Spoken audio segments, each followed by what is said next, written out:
C'est parti. Donc, bonjour Marie-Jean Sauré.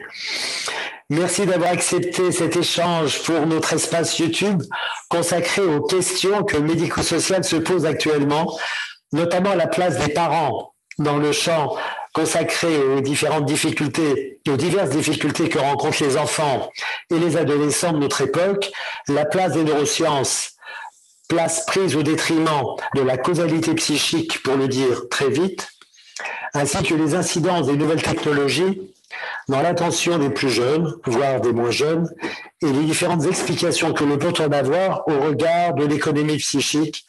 Là encore, tout cela est vite dit, mais il est important de le poser ainsi. Pour ceux qui ne vous connaissent pas encore, vous êtes psychanalyste, vous avez été professeur de psychopathologie clinique à l'université Toulouse-Le Mirail. Vous êtes membre de l'association Le Paris de Lacan.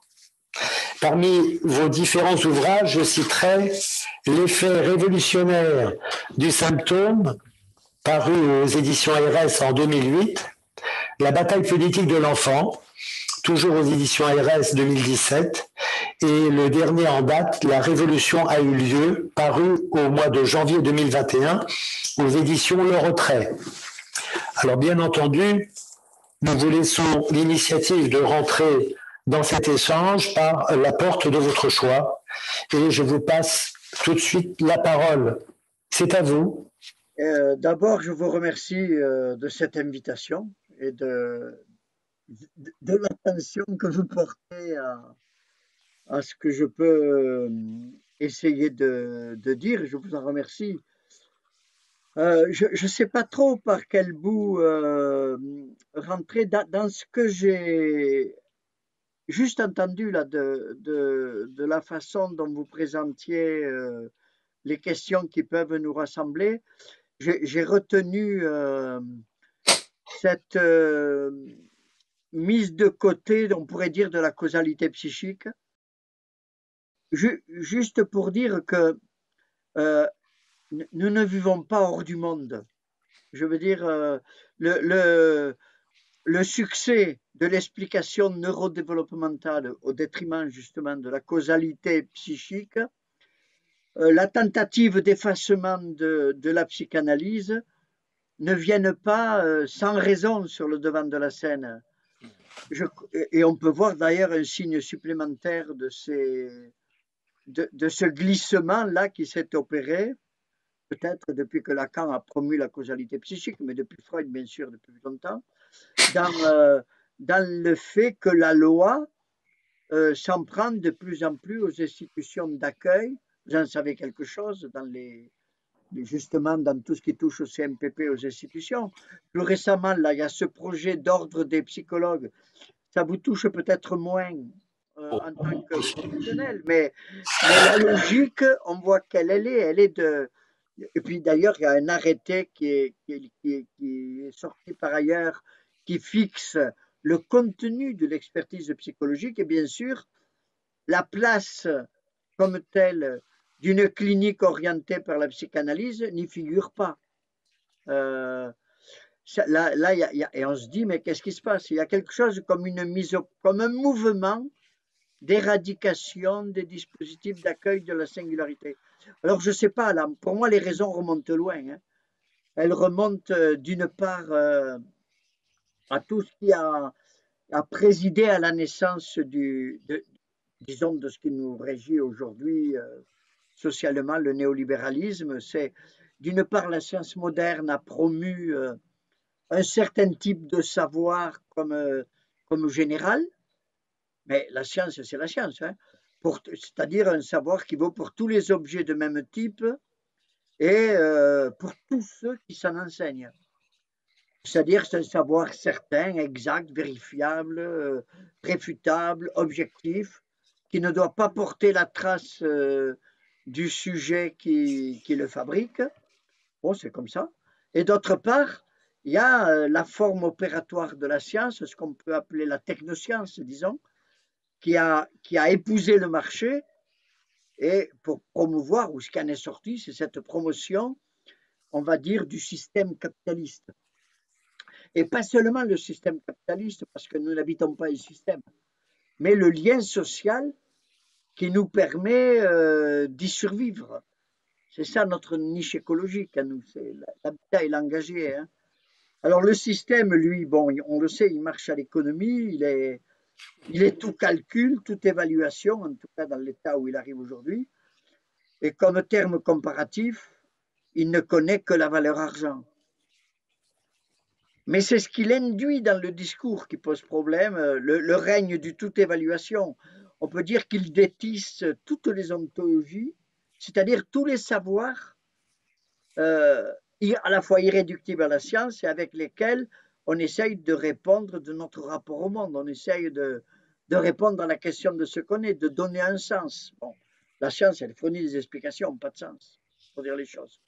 Et le problème, c'est qu'elle a suscité une espèce d'idéologie, il faudra peut-être y revenir, je ne veux pas être trop long, mais le scientisme qui fait croire qu'on doit pouvoir répondre à toutes les questions scientifiques et existentielles par les seuls moyens de la science. Mais ça n'est pas une position des savants, hein. C'est vraiment une position idéologique.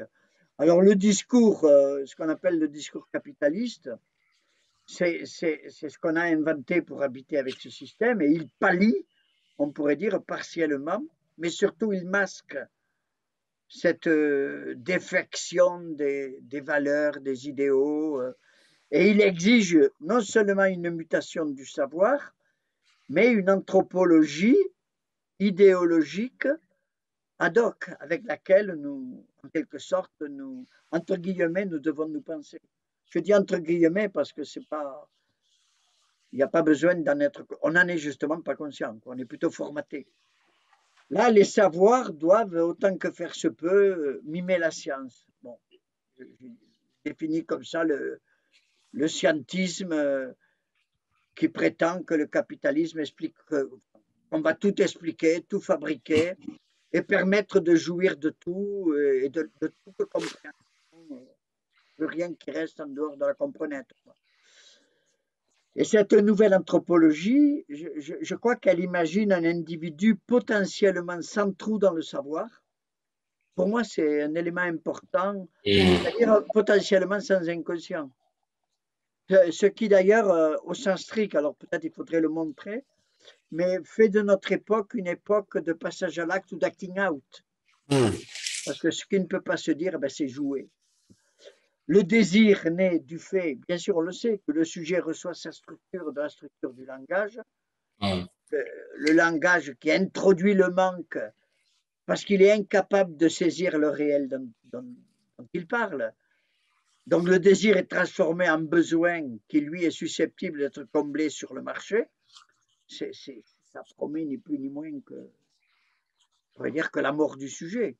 On pourrait dire que le désir est à la vie du sujet, ce que les échanges métaboliques sont à la vie organique. Bon, pas si vous acceptez ça, mais...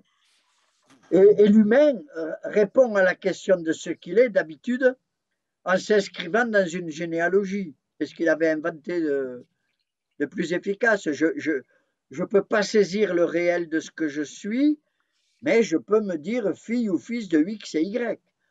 Et la filiation du sujet, ça ne se confond pas avec c'est une banalité de le dire, avec le pédigré de l'individu, avec sa généalogie animale. Simplement, les disciplines académiques, et ça vaut pour la médecine, la psychiatrie, la psychologie, sont en quelque sorte réquisitionnées pour faire la théorie dont le capitalisme a besoin. C'est-à-dire quand on met quand même un neuroscientifique spécialiste des apprentissages cognitifs, responsable de la politique de l'éducation nationale, il faut le faire. La causalité psychique relève de la façon dont le sujet, le parlant, lui, se noue au social par la filiation, par le lignage. Et on peut dire que son symptôme rend compte des avatars de ce nouage. Donc le politiquement correct, le scientisme, eh bien, oublie que la science ne peut se passer du sujet qui la fabrique, et on peut dire que le scientisme poursuit l'effort de la science de suturer la division du sujet en le réduisant à un individu. Bon, si j'avais le temps, je reviendrai là-dessus, mais Ce faisant, on peut dire que toute la sphère du sujet, du lien social, des structures de la parenté, de la causalité psychique, si on se laisse suggestionner par le scientisme, elles deviennent tout simplement impensables. C'est ce qui fait notre faiblesse, je crois, pour résister à cette idéologie qui se répand partout et qui informe les politiques. Et la psychanalyse, dont c'est la fonction d'accueillir cette dimension, on peut dire qu'elle est obsolète. Elle n'est pas devant nous, parce qu'il y a des gens, des psychanalystes qui disent oui, mais la résistance à la psychanalyse a toujours existé. Mais je crois simplement que ce n'est pas la même chose quand on est au temps de Freud et que la psychanalyse est devant nous parce qu'elle s'invente, et quand elle est derrière nous et qu'elle n'est plus à la disposition du sujet pour penser son rapport au monde. Et c'est là l'effort qu'on a à faire, c'est de la faire exister. Bon, je relève juste que ce n'est pas parce que l'on rend une dimension impensable qu'elle n'existe plus. Ou plutôt, c'est le mot est de Lacan, elle existe. Elle existe hors d'eux, elle existe aux doctrines en vigueur, et elle va se manifester précisément sous la forme de protestation logique du sujet, de nouveaux symptômes, c'est-à-dire que personne ne consent à se laisser entendre dire tu es ceci, tu es cela. Simplement, le problème, si nous ne sommes pas là pour accueillir ces symptômes, si la psychanalyse n'est pas là, c'est que ces nouveaux symptômes seront lus à travers les grilles anthropologiques qui servent le capitalisme. État de stress, je ne sais pas moi, dysfonctionnement, La notion de trouble. accident, trouble, handicap, tout ce que vous voulez. Et pourtant, c'est là qu'il faut aller les chercher pour que la psychanalyse, comme le dit Lacan au moins une fois, fasse prime sur le marché. Fasse prime sur le marché, ça veut dire, ça, je ne le comprends pas comme soit le meilleur, la meilleure thérapeutique comparée aux autres, mais qu'elle prime sur le marché, qu'elle mette le marché hors d'eux, l'évaluation de ce qu'elle accueille. C'est un peu comme ça que je l'entends. Oui, mais ce que vous dites d'ailleurs rejoint un peu la question sur les parents, parce que quand vous mettez l'accent sur le fait que la seule façon qu'a le sujet de saisir un peu ce réel dont il témoigne, c'est effectivement de se référer à la filiation. Or, aujourd'hui, cette filiation, eh bien, la place des parents, par exemple, pour nommer cela, la place des parents, elle n'est plus du côté de la filiation, elle voudrait mettre les parents du côté de l'expertise, c'est-à-dire de défilialiser, je dirais, le lien entre les enfants et les parents, et de faire en sorte que l'enfant soit un véritable objet scientifique observable par les psychologues, les psys, les parents au même niveau, c'est-à-dire qu'il n'y aurait pas de différence de place et que cette filiation, elle est finalement récusée. Donc, ce qui fait que on peut même se dire que coupé de cette porte possible de filiation, le sujet, il lui reste que le passage à l'acte pour pouvoir effectivement dire quelque chose de sa question. Oui, on ne peut pas mieux dire. Peut-être, si on prend les choses un peu en amont, on peut dire que chaque naissance pose un problème anthropologique majeur, dont la résolution par l'enfant participe du processus d'humanisation. C'est-à-dire à la fois le sien et celui de l'espèce dans laquelle il s'inscrit, entre guillemets, l'espèce humaine. Et les parents, en effet, alors là, je vais prendre les choses un peu de biais, les parents, en effet, sont coupables d'un crime imparable. Ils ont mis au jour un enfant indépendamment de son désir à lui de vivre. Et pour cause. Et pour cause. Donc, par ailleurs, pour le nouveau-né, je vais forcer le trait là encore, il y a bien des géniteurs pour un nouveau-né, mais pas de parents avant qu'ils ne les adoptent comme tels.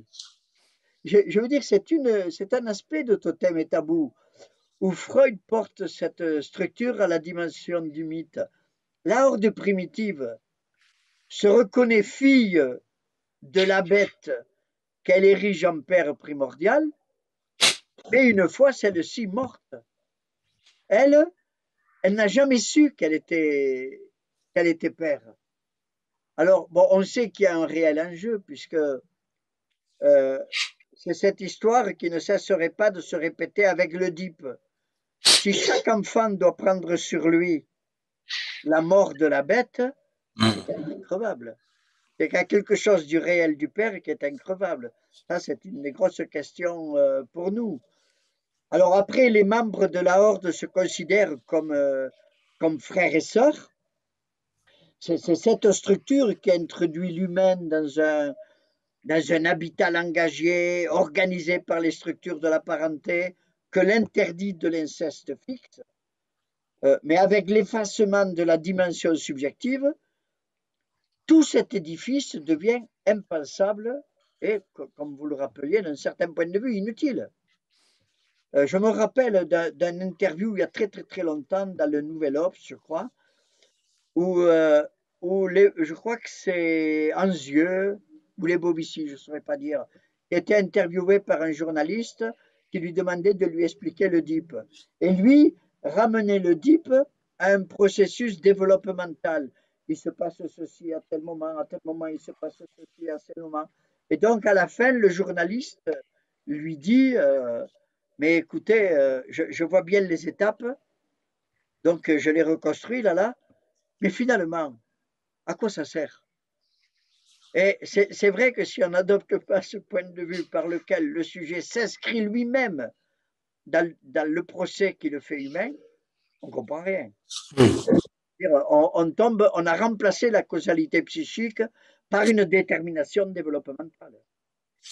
Et ça, pendant longtemps, on peut dire que la psychologie du développement, c'était les écuries d'Augias de la psychanalyse. Bon, je ne reviens pas sur l'histoire de la psychanalyse. Donc le sujet, évidemment, là, le sujet est rabattu sur l'individu.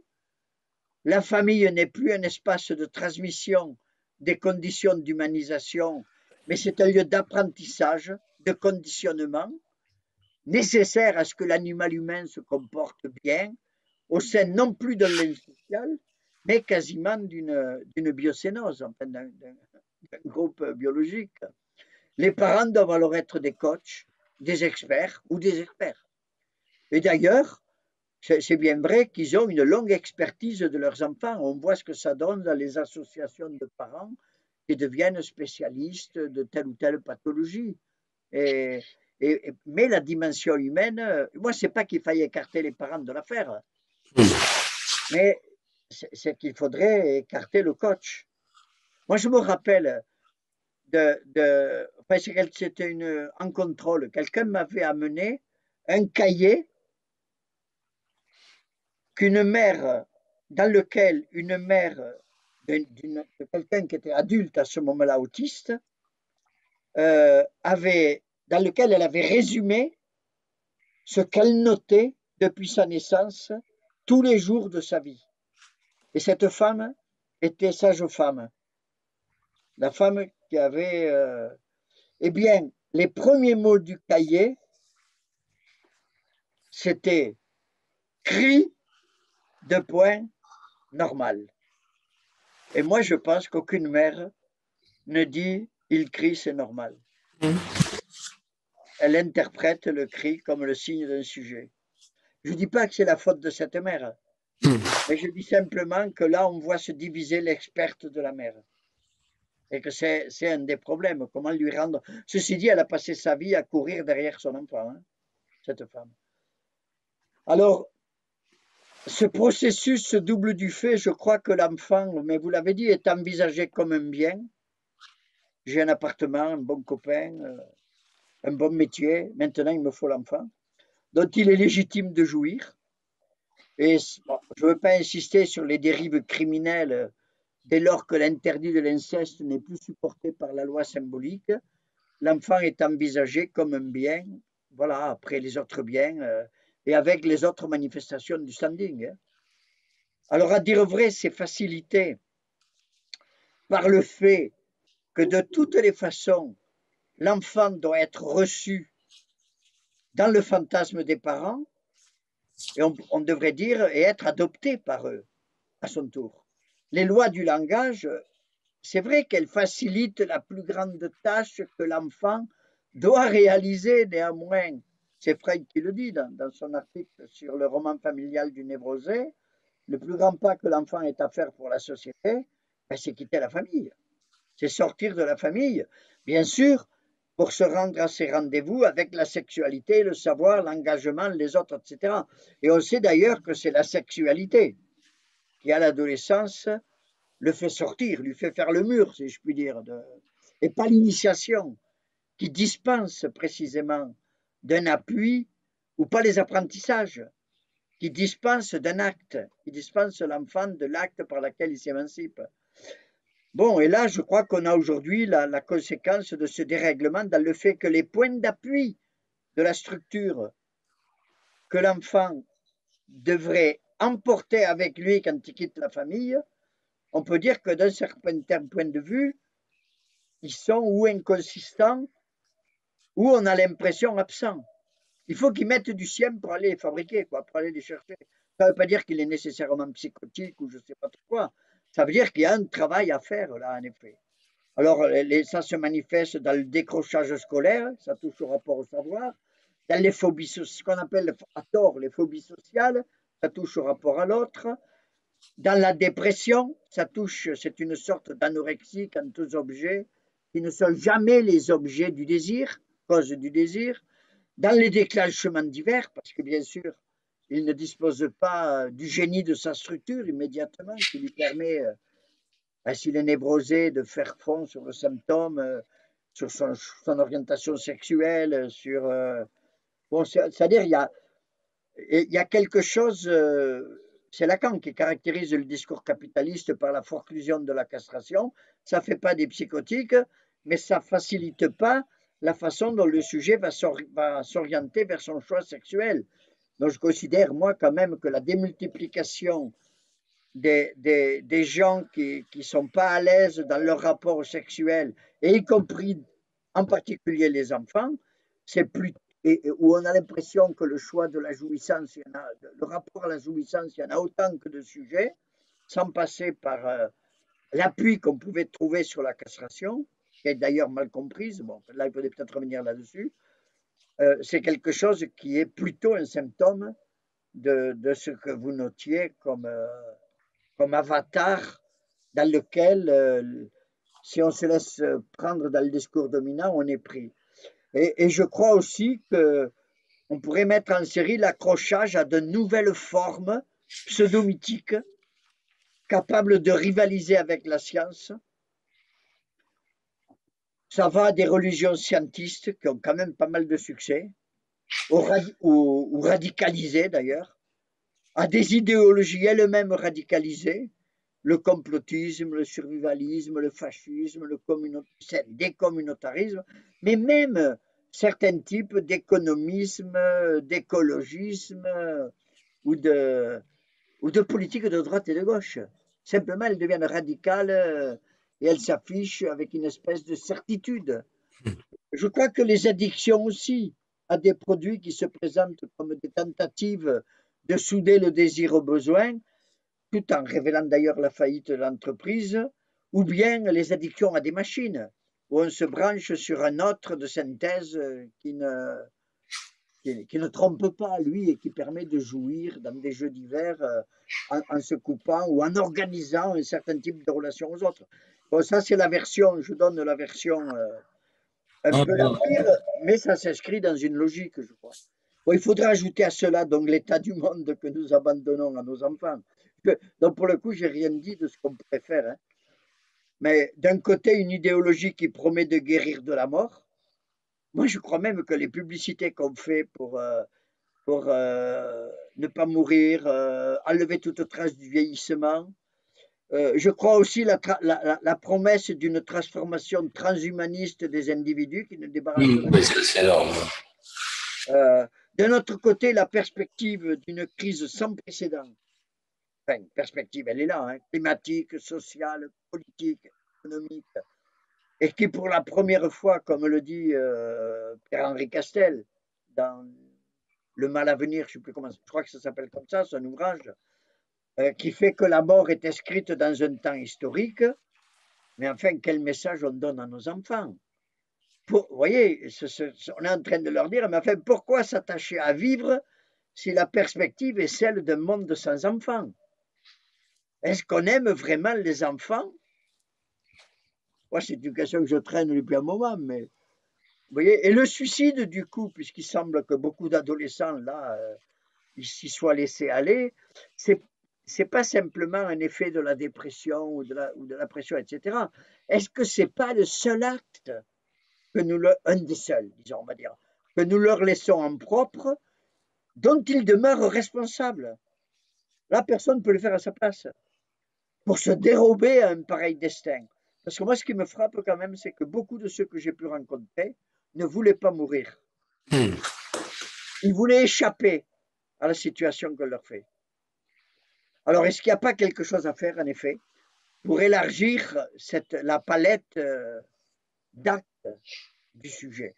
Et pas que celui-là. Bon, peut-être aussi, non pas compléter, mais ajouter le fait que avoir cette idée de disparaître, ça me fait penser à ce jeu dramatique, ou pas dramatique, mais simplement la mise en question de savoir à combien l'autre peut évaluer l'intérêt qu'il juge pour le sujet, parce que c'est aussi une question posée à l'autre qui a fait venir au monde un sujet. Ce sujet disparaissant, c'est un peu le jeu des enfants qui se cachent en voyant un peu comment les adultes vont pouvoir réagir à sa disparition et de voir à quel point ils fêteront dans les connaissances ou le savoir de l'autre. C'est-à-dire à quel point la question est une question posée à l'autre, à savoir s'il veut la perte ou pas de sa progéniture. C'est peut-être aussi une autre forme de question posée aujourd'hui à plus grand qu'eux, d'une certaine manière.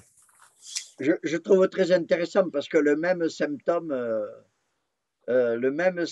a une face positive et une face négative. D'ailleurs, je me disais qu'il y aurait une clinique de la disparition à faire entre comment on appelle ça, les cancel culture aux États-Unis, où on cible quelqu'un jusqu'à ce qu'il se flingue, jusqu'à ce qu'il disparaisse de la société, parce qu'on l'a épinglé par un comportement qui ne plaît pas, etc.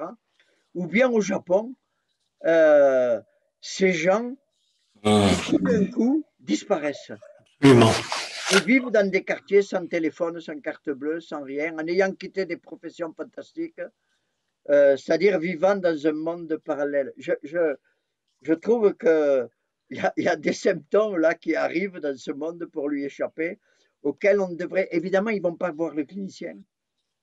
Donc, c'est assez rare. Enfin, j'ai un de mes amis au Japon, enfin plusieurs amis, deux même, qui ont travaillé pas mal sur les hikikomori. Oui. Qui sont, je crois, une version japonaise. C'est intéressant parce que, par rapport à nos questions, parce qu'au Japon, quand on est dans la famille, le discours du maître existe. Même la langue japonaise fait qu'on a des places ordonnées. Quand on s'adresse à quelqu'un, on le met à une certaine place, on se met à une certaine place. Et puis il y a le poids des traditions. Bon, vraiment, c'est une civilisation très vieille qui existe. Mais quand on sort pour aller à l'école, ou quand on sort de l'université, et là, on va plonger dans le discours capitaliste, mais dans une de ses versions les plus sauvages. Et assez vite, on n'en veut pas de ça. Pour certains, cela, on n'en veut pas. Alors, on revient à la maison. Mais on sait à la maison qu'il faut qu'on échappe à la famille. Alors, qu'est-ce qu'on fait? On s'enferme, c'est de l'exclusion interne. C'est-à-dire ce que nous réalisons, nous, chaque fois que nous parlons, chaque fois que nous parlons, si nous ne répétons pas, nous échappons au discours formaté. Même dans la psychanalyse, on échappe au concept qui existe, à l'orthodoxie, etc. Et bien là, c'est comme si, faute de...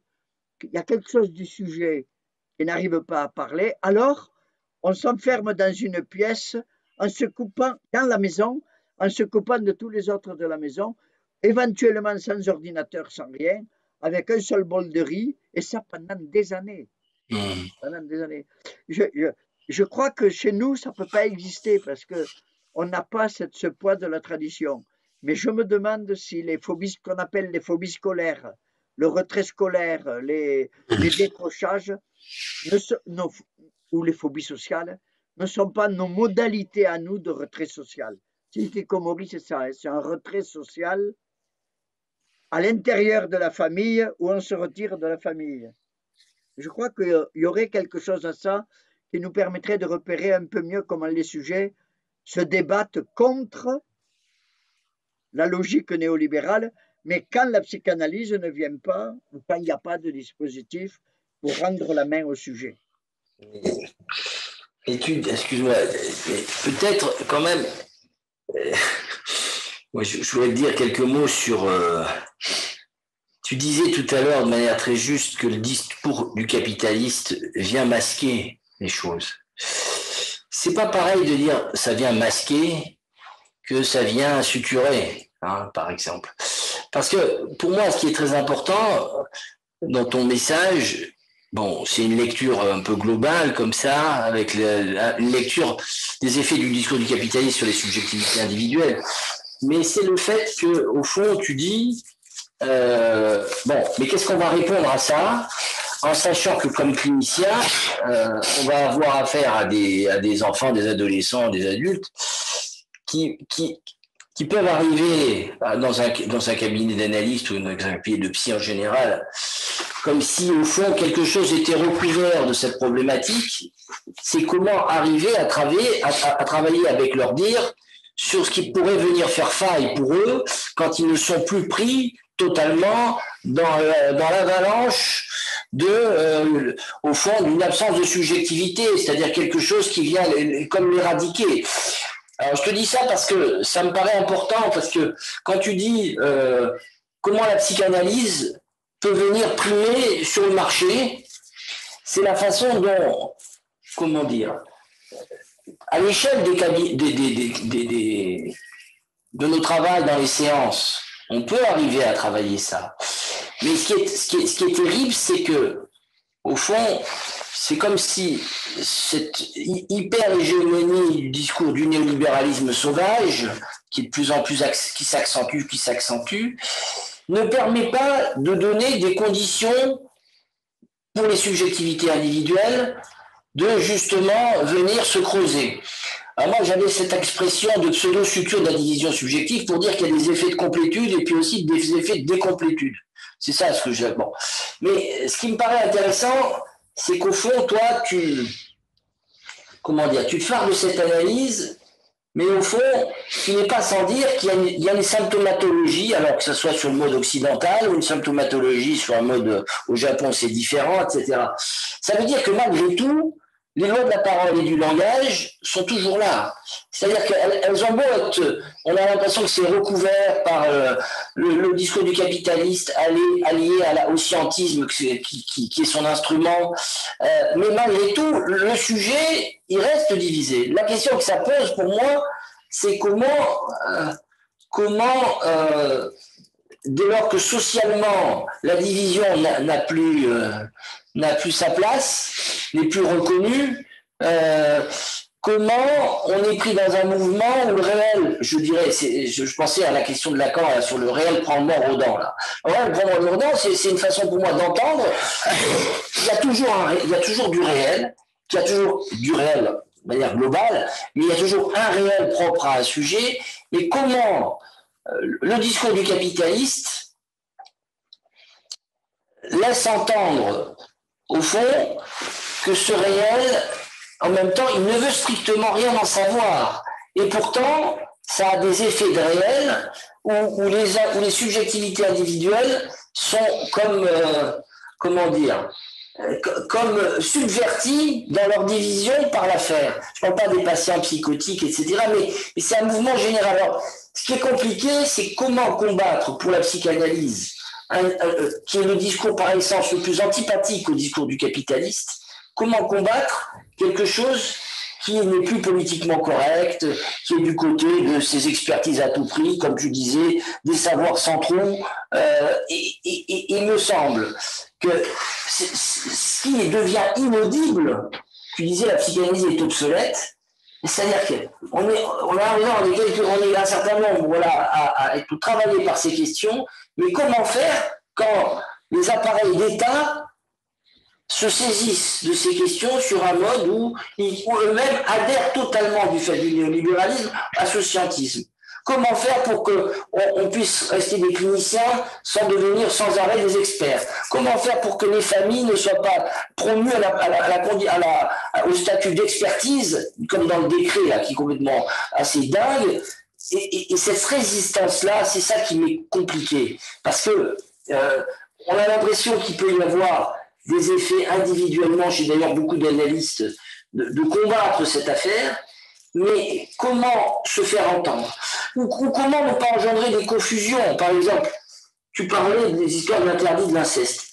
Est-ce que c'est une façon de combattre le discours du capitaliste et le néolibéralisme que de vouloir inscrire dans la Constitution l'interdit de l'inceste? Alors que l'interdit de l'inceste, on pourrait entendre que ça fait partie des lois symboliques. Bon.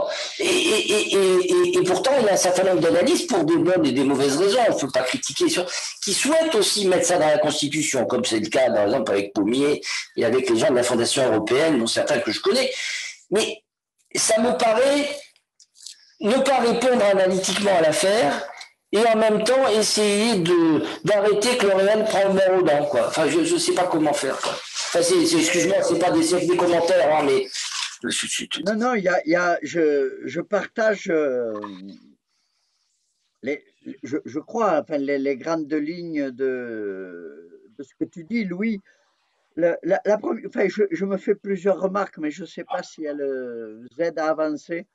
La première, c'est qu'il n'y a pas de causalité mécanique de l'état, on pourrait dire, ou de la logique du discours capitaliste et de la position subjective des sujets qui l'habitent. C'est-à-dire que quand même le sujet n'est pas dispensé de sa réponse dans la façon de s'y nouer. Ça veut dire que on peut pas dire, je n'oserais pas dire, je n'oserais pas faire une théorie générale.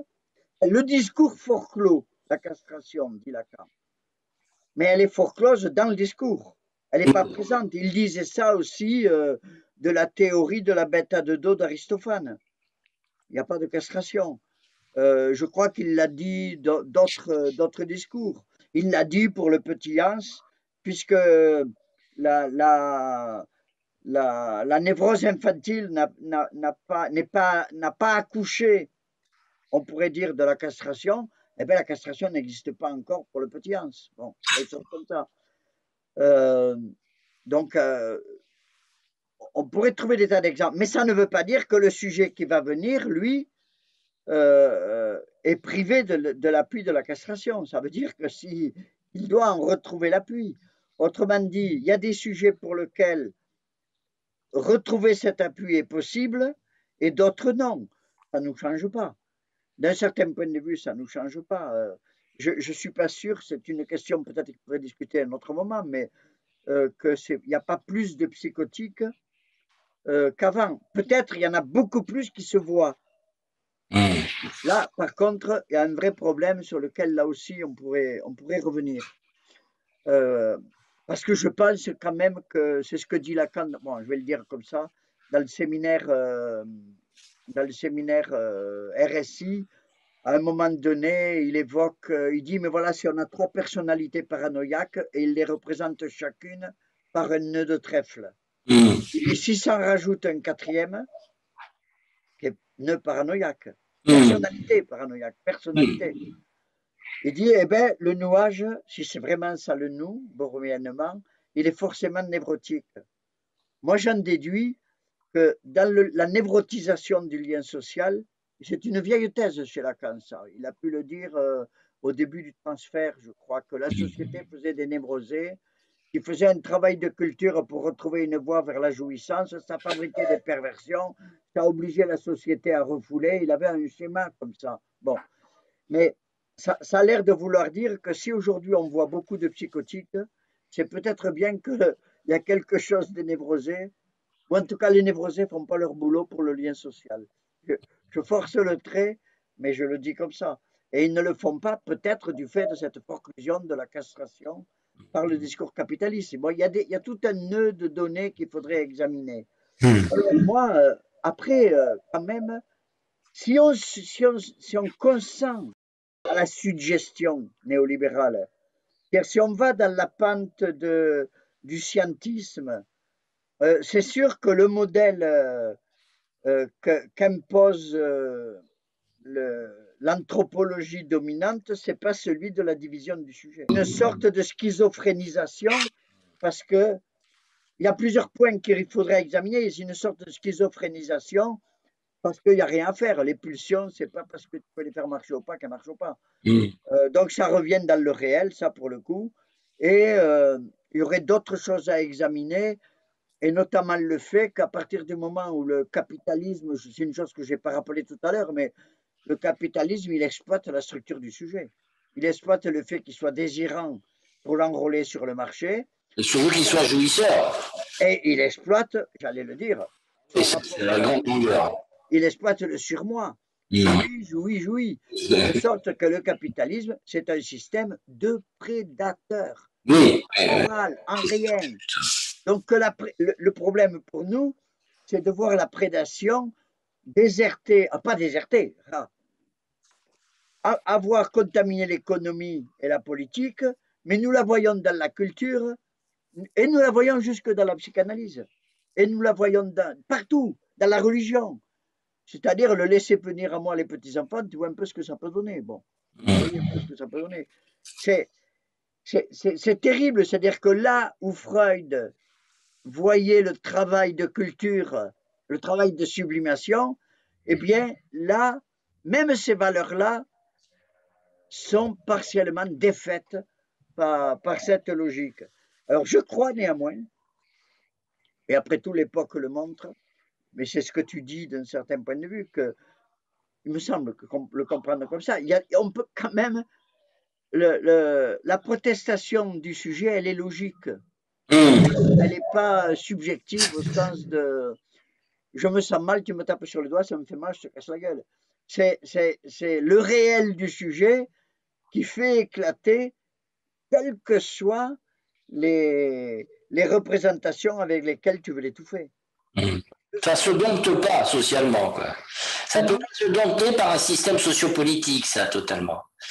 Il me semble que c'est, non, mais c'est un point d'idéologie presque, c'est pas même un point de conception analytique, parce que sinon, on en fait, on serait plus que des subjectivités individuelles organisées sur un mode collectif où il n'y aurait plus de subjectivité individuelle.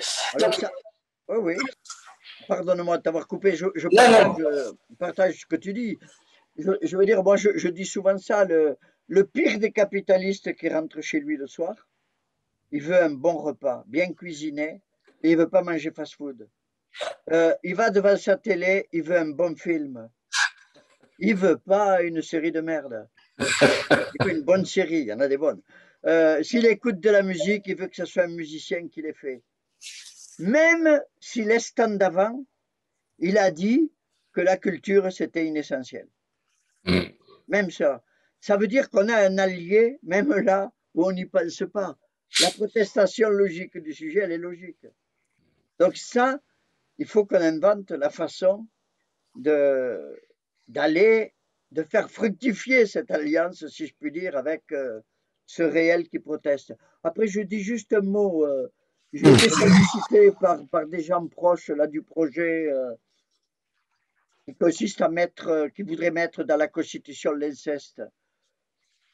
Moi, je suis embarrassé par ça. Moi, quand j'étais gamin, je veux dire, l'interdit de l'inceste, ça ne veut pas dire qu'il n'y avait pas d'inceste.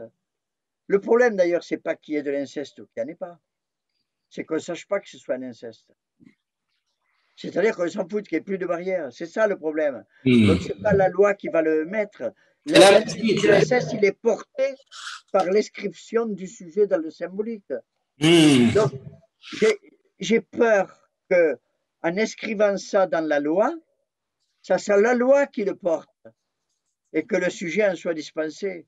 exactement, toute proportion gardée, comme on met un portail de sécurité à l'entrée des écoles pour contrôler tous les gamins qui rentrent à l'école, qui soient sans armes, tout ça. Et on s'étonne qu'en classe, le prof n'ait plus d'autorité. On fait rentrer la police dans l'école et on dit le prof n'a pas d'autorité. Ben non, il n'a pas d'autorité. À partir du moment où tu le fais supporter de cette façon-là, donc je peux comprendre qu'il faille se protéger des dangers, etc. C'est pas ça la question. Mais il faudrait qu'on réfléchisse aux problèmes anthropologiques que pose chacune de nos décisions. Ça veut dire aussi que si on débattait de ces questions-là, ça touche aussi à la situation actuelle relative à la pandémie, si la parole était plus largement diffusée, on ne serait pas traités comme des gamins. Parce que quand même l'État nous traite comme des enfants, je veux dire, comme même des parents ne devraient pas traiter leurs enfants. Mais moi, je pense aussi que cette volonté d'inscrire l'interdit de l'inceste dans la loi, ça participe de cette idée qu'a le système aujourd'hui de désubjectiver. À savoir qu'on ne suppose pas un sujet susceptible effectivement d'avoir affaire à cet interdit. On suppose en l'inscrivant en disant qu'il n'est plus capable, qu'il n'est plus dans ce registre d'être sujet, qu'il n'est plus divisé. C'est-à-dire que d'une certaine manière, on acte le fait qu'on va partir du principe qu'on a affaire à des personnes où il faut leur dire pas touche un tel, pas touche un tel, mais on n'a plus du tout affaire à la notion même de sujet. Et que d'une certaine manière, c'est une manière tout à fait congruente à ce qui se passe, à savoir qu'on prendrait en charge à travers la société tous les fondamentaux en disant ces fondamentaux ne sont plus dans le langage, ils doivent être inscrits dans la loi et non pas les lois du langage. C'est-à-dire que d'une certaine manière, c'est la loi, mais oubliant le langage, d'une certaine manière. Et ça, c'est terrible. Lacan dit quelque part que, je crois que c'est dans RSI, alors je ne sais pas si j'extrapole trop, mais dans RSI, il dit un père qui se prendrait pour un père, c'est la forclusion. J'ai l'impression que ce qu'on veut faire dans la loi, c'est écrire la chose. Mais moi, je pense que c'est une modalité de la forclusion. Je ne sais pas, il faudrait examiner ça de près. Si c'est vrai, alors on doit s'attendre à un retour dans le réel de ce qui est forclos. Et là, il faudrait qu'on y soit, par contre. Parce que c'est ça le discours analytique, hein, c'est de recueillir ce qui est rejeté du discours, parce que ça n'y a pas sa place, et alors même que c'est nécessaire au sujet pour sa survie de sujet, pour sa vie de sujet. Peut-être là, vous voyez, il y a toute une clinique à ouvrir sur les manifestations de tout ce qui est rejeté. Et alors, je ne crois pas qu'on participe du rejet nous-mêmes. Oui, c'est-à-dire qu'on pourrait presque aller jusqu'à dire que cette espèce de forclusion de la castration dont vous parliez, dont on peut acter l'affaire, eh bien les sujets, c'est le meilleur moyen, c'est d'aller chercher du côté de la mort réelle, ce qu'effectivement, cette question de la castration n'a pas pu être assurée ou assumée ou transmise. C'est-à-dire que les gens vont dans le réel trouver quelque chose qui effectivement n'a strictement rien à voir avec le symbolique, mais évidemment va se marquer par du retrait définitif de l'individu lui-même, mais donc ils vont prendre tous les risques pour aller vers quelque chose qui, a priori, cherchait désespérément à pouvoir, en tout cas, approcher cette notion de castration symbolique. Mais ils vont le chercher du côté du réel, bien évidemment. Je me rappelle, vous vous rappelez sûrement de cette équipe de rugby, je crois qu'ils étaient argentins, je ne sais plus. Ils se sont cassés la gueule en avion, là. Ils se sont cassés la gueule en avion. Et je me rappelle avoir rencontré quelqu'un au Brésil qui connaissait l'étudiant en médecine qui avait découpé les cadavres. Les cadavres. C'est vrai que ça s'était fait tout ça très dignement. Voilà comment j'ai reconstruit la chose, parce que ce n'est pas exactement comme ça qu'il me l'avait dit, mais il lui avait demandé c'était quoi le plus terrible dans cette affaire. Or, il avait répondu, oh, c'était pas la dimension physique, parce qu'on était des sportifs de haut niveau, on était capable de traverser ça. C'était pas le fait d'avoir découpé les cadavres. Ben, bon, d'accord, on l'a fait avec des outils de bord, c'était pas génial, mais enfin, quand on est étudiant en médecine, on sait le faire.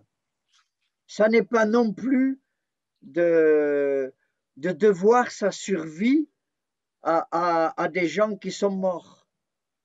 Parce que ça fait partie de ce qui se passe, la transplantation d'organes, etc. C'est pas ça. C'est évité. Simplement qu'on les a mangés. Ouais. Parce que la définition de l'humain, c'est tu ne tues pas ton prochain, tu ne le manges pas, tu ne couches pas avec ton père, ta mère, ton frère, ta sœur. Bon, parce que si tu le franchis, tu franchis les limites de l'humain. Or, nous l'avons fait. Et qu'est-ce qui s'est passé? Deux points, rien.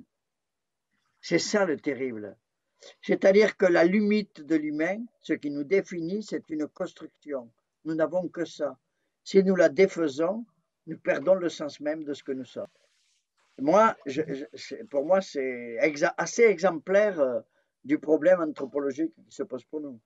Il y a un roman, il y a quelqu'un qui a mis ça en roman, cette histoire. Il ne répond pas de cette façon-là, mais enfin, bon, dans le roman. Oui, mais il y a cette dimension du sujet. Je sais que, je crois que c'est dans ce dernier bouquin là, que vous avez écrit, vous dites aussi, vous reprenez de façon à la fois humoristique cette phrase de Simone de Beauvoir, on ne naît pas femme, on le devient, et vous rajoutez, si la personne veut bien en assumer toutes les conséquences, et qu'il ne s'agit pas de dire on le devient, parce que là on est du côté de la biologisation, mais si l'on veut bien, on est du côté de la décision subjective, et ça c'est totalement autre chose, bien évidemment. Et c'est la question d'ailleurs qui, à mon avis, au principe même de ce qui est en train de se passer. On ne se pose même plus la question de savoir quand un enfant ou quand un adolescent prend ses décisions. Cette décision subjective, on ne va pas l'entendre. On est simplement très inquiet du trajet, très inquiet du devenir. Mais le devenir n'est rien par rapport au fait de crocheter par sa subjectivité ce que, effectivement, la décision du sujet veut bien en assumer ou pas. L'affaire, et ça, c'est totalement, évidemment, totalement fort clos, là, cette affaire, dans le discours aujourd'hui, bien entendu. Et c'est quelque chose qui a toujours traversé mon activité de pédopsie ou de psy en général, hein, bien entendu. Enfin, on parlait du médico-social, c'est pour ça que je dis du pédopsie. Mais ce crochetage-là, il est absolument fondamental. Et on ne se pose évidemment plus la question de cette affaire, ce qui est évidemment, je dirais presque le noyau fort de ce que c'est que la psychanalyse, puisque la question de la responsabilité, Absolument. Le sujet y est totalement impliqué, bien évidemment. Mais puisque toi, tu as quand même une grande expérience, enfin, tu étais enseignant à l'université, tu l'es toujours, je crois. Est-ce que tu as... Non, je suis dans un laboratoire de recherche, mais Ouais. j'ai quitté l'enseignement. Enfin, je continue à enseigner ici ou là, mais... Je ne sais pas si tu as travaillé aussi dans des institutions type CNP, CNPP, dans les institutions de la psychiatrie ou pas? Oui, j'imagine. Oui, j'ai travaillé. Bon, j'ai travaillé en hôpital, j'ai travaillé en hôpital général, j'ai travaillé en hôpital de jour. Ouais. Après, j'ai fait pendant de très longues années, de supervision et de contrôle en institution. Jusqu'à encore récemment. Et à l'heure actuelle, j'ai encore quelques activités de supervision. Parce que nous, enfin Émile, les collègues qui sont là, on a une expérience évidemment importante en institution, que ce soit en psy adulte, en psy de l'enfant, dans le secteur public, dans le médico-social. Alors, j'étais en train de me demander comment ça se passe au niveau de l'université, tu vois. C'était ça la question que je me pose. Parce que j'ai l'impression que ce sont les mêmes processus qui se passent partout. Évidemment que les tenants d'une clinique hors sujet sont devenus les tenants-lieux des universités, enfin les gens qui tiennent les universités, pas les tenants-lieux. Et alors, je me demandais comment toi, tu pouvais nous raconter ça si tu avais cette expérience, parce que quand on voit l'éclatement total du tissu de réflexion clinique et d'une clinique du transfert ou de la psychodynamique, on se demande quels sont encore les lieux où quelque chose de où la dimension de l'inconscient, ou l'importance de la parole, sont encore mis en exergue. Parce que, par exemple, à Paris, il n'y a pratiquement plus aucune université où on enseignait la psycho, où les psychanalystes ont encore une position de force. C'est devenu un truc infernal. Dans les institutions sociales, dans les institutions médico-sociales, les institutions sanitaires, on voit que ça se délite, ça se délite, ça se délite. Alors, ce qui me gêne, c'est qu'on a une responsabilité considérable dans la transmission. Par exemple, trouver un enseignant qui défende encore, qui soit porté par l'idée de l'inconscient et par l'idée d'une clinique, ça se trouve de moins en moins. Moi, je cherche en ce moment un successeur pour le CMPP.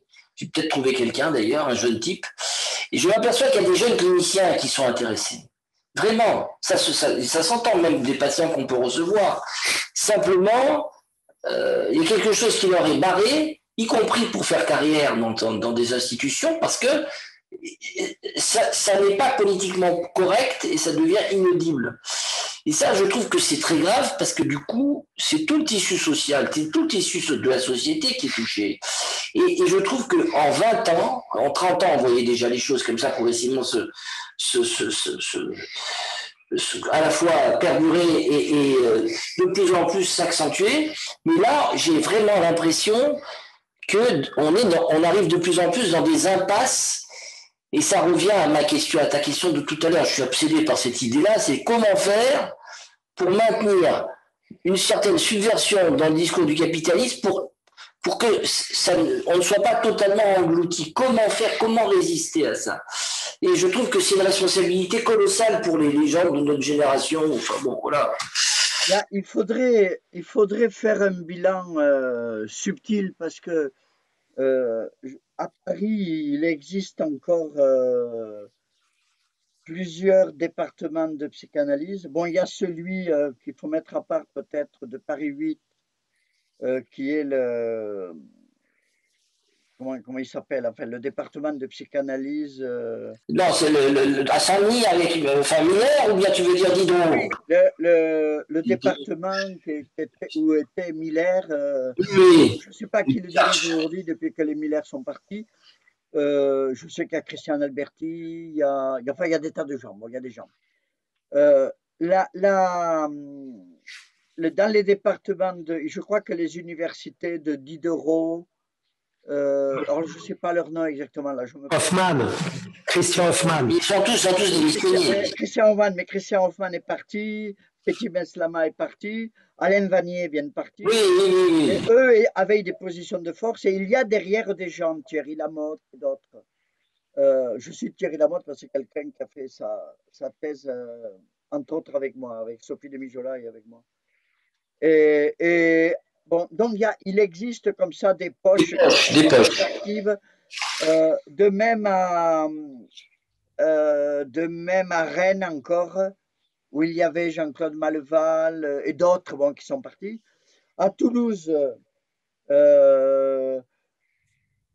moi je suis parti, Pierre Bruno était parti il y a très longtemps, Michel Laplaire est décédé, Pascal Macari a changé d'université, Sidi Ascofaré va prendre sa retraite, il reste 2 personnes, mais le problème de l'université, il est d'abord celui de la politique universitaire, de transformation de l'université en entreprise libérale, de vente des savoirs dont le monde a besoin. Et ça date d'un protocole, pas c'est de Bologne ou de Lisbonne, qui prévoit que de la maternelle à l'âge adulte, on puisse aller chercher des compétences à l'université, aller sur le marché du travail. Enfin, dans la maternelle, ça fait un peu tôt. Et puis, on va les user, puis ensuite, on revient les acheter. Le problème à gérer, c'est celui de la transformation du savoir, précisément en un savoir qui soit comparable à un objet, parce que quand tu as vendu ta montre, tu ne l'as plus. Mais là, quand on échange un propos comme ça, si chacun d'entre nous amène un propos original, on est trois à le savoir. Et si vous le mettez sur YouTube, ce qui indique une des façons de lutter d'ailleurs contre cette affaire, c'est précisément de faire ça. Alors peut-être je reviendrai là-dessus parce qu'il y a, il y a à dire sur cette modalité de se défendre. Mais du coup, dans l'université elle-même, le savoir de la psychanalyse n'est pas un savoir qui va là-dedans.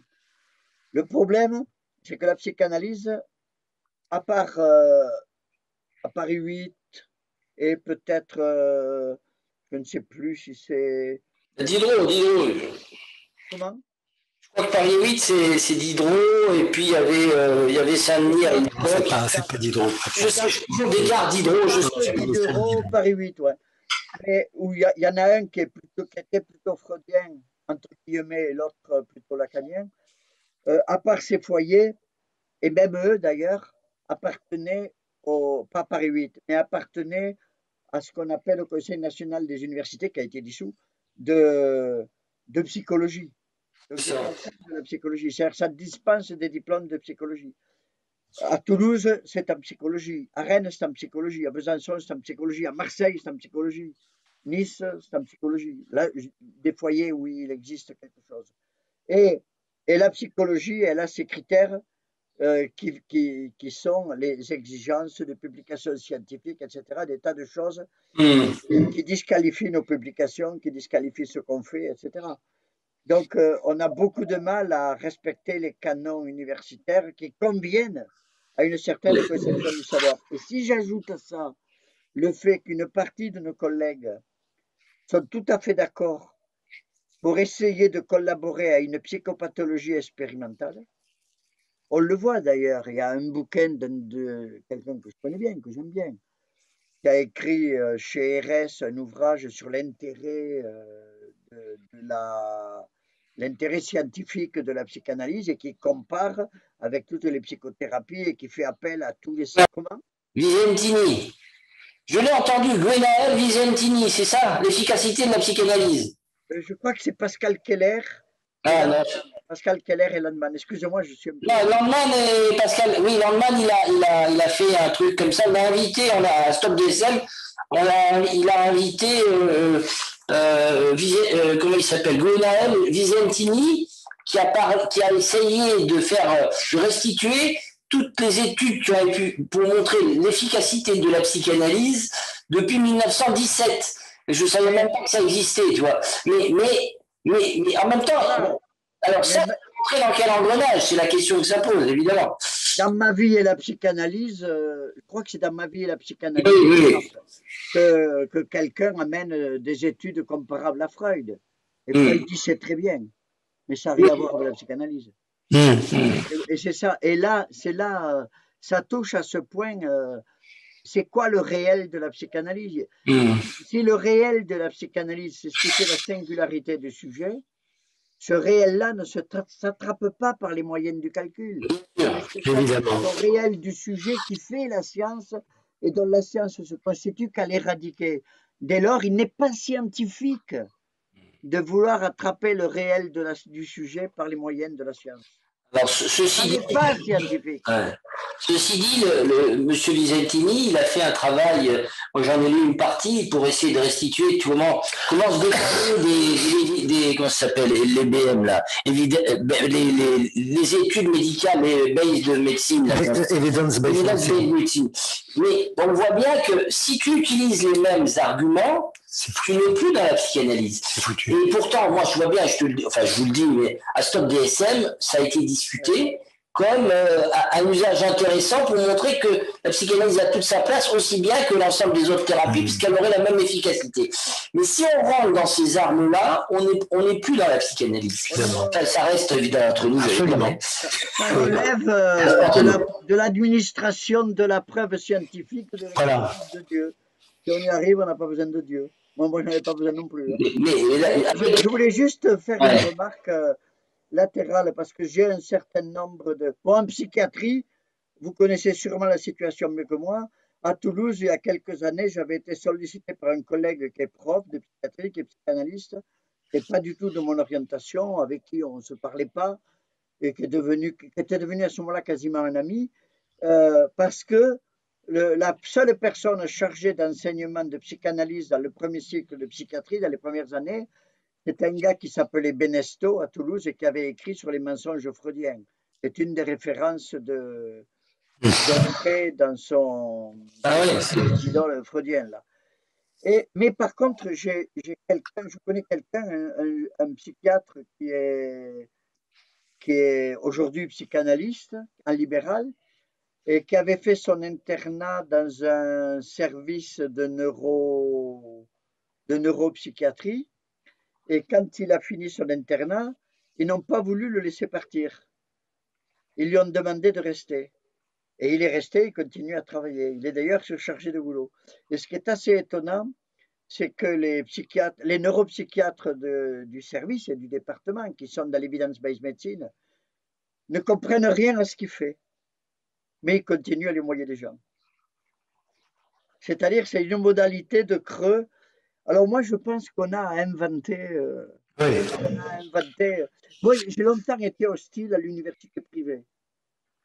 J'ai même fait des bêtises par rapport à ça, loupant le fait de pouvoir être présent dans tel endroit parce que c'était privé, je suis très service public. Donc j'en parlais d'abord à mes collègues pendant que les neuroscientifiques allaient occuper le terrain. Bon. Ou quand j'allais en Amérique latine, tout ça, c'était un peu compliqué. Je me rappelle avoir été invité, par exemple, à une université pontificale bolivarienne et d'avoir commencé à intervenir en disant, écoutez, bolivarien, je vois à peu près, ça me convient.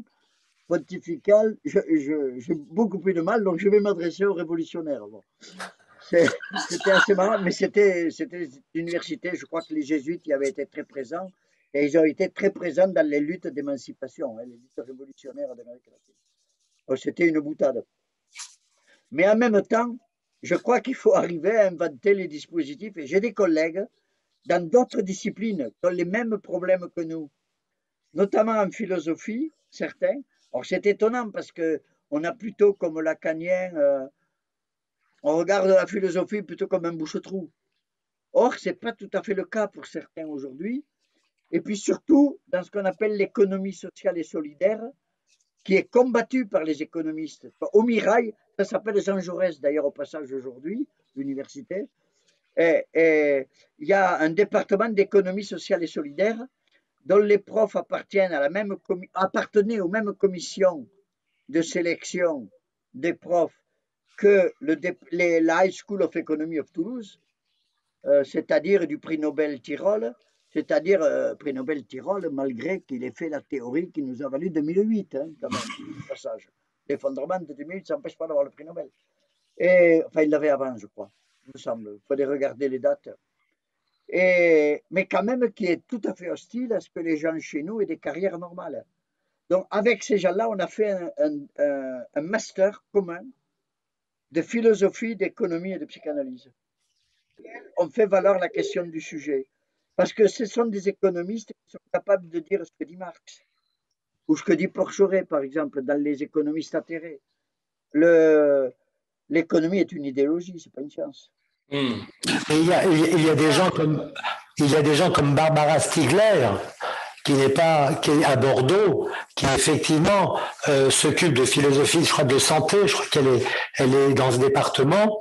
C'est quelqu'un qui est absolument, enfin du fait de son parcours, c'est certain, mais où ses écrits, ses interventions me font dire qu'elle est évidemment très proche de pouvoir travailler avec ce type de questions analytiques. Ouais, j'aurais dû la rencontrer parce qu'on était invité dans une même manifestation qui n'a pas eu lieu en 2019, reportée en 2020, maintenant je ne sais pas. Et du coup, j'ai lu j'ai eu 3 de ces trucs, mais surtout, il faut s'adapter. Il faut s'adapter, je pensais à ça tout à l'heure. Elle relate le fameux débat entre Lippmann et Dewey, et qui repose quand même sur le formatage, pas sur le scientisme du libéralisme qui s'est construit sur le darwinisme et l'idée que le capitalisme c'est la sélection naturelle et que donc seuls les meilleurs survivent. Le problème c'est qu'il y a eu 1929 et le fonctionnement de l'économie. Et à ce moment-là, aussi bien tous les économistes ont dit, mais alors la sélection naturelle, ça marche pas. Et alors à ce moment-là, Lippmann a dit, mais le néolibéralisme, c'est quand même le fait que la sélection naturelle, si j'ai bien compris Barbara Stiegler, la sélection naturelle, elle a sélectionné finalement les meilleurs, les plus intelligents, les plus forts, les plus malins, les plus riches. Et puis, il y a quand même une masse de gens qui a suivi là, qui est vraiment pas très maligne. Bon, donc il faut que les plus malins s'emparent du pouvoir et massifient les autres, pour lequel d'ailleurs la Révolution française avait inventé le terme de citoyen passif. Oui. C'est un des mots de, je ne sais plus comment il s'appelle, de Guizot, je crois.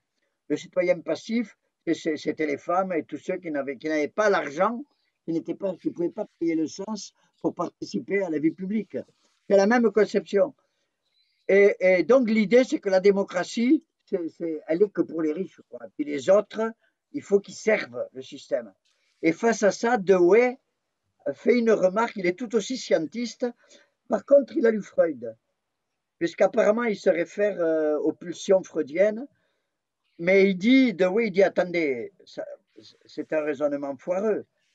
Parce que si nous sommes tous vivants, là, les milliards, il n'y avait pas 7 milliards d'habitants à cette époque, mais si on est tous vivants, c'est qu'on a tous été sélectionnés.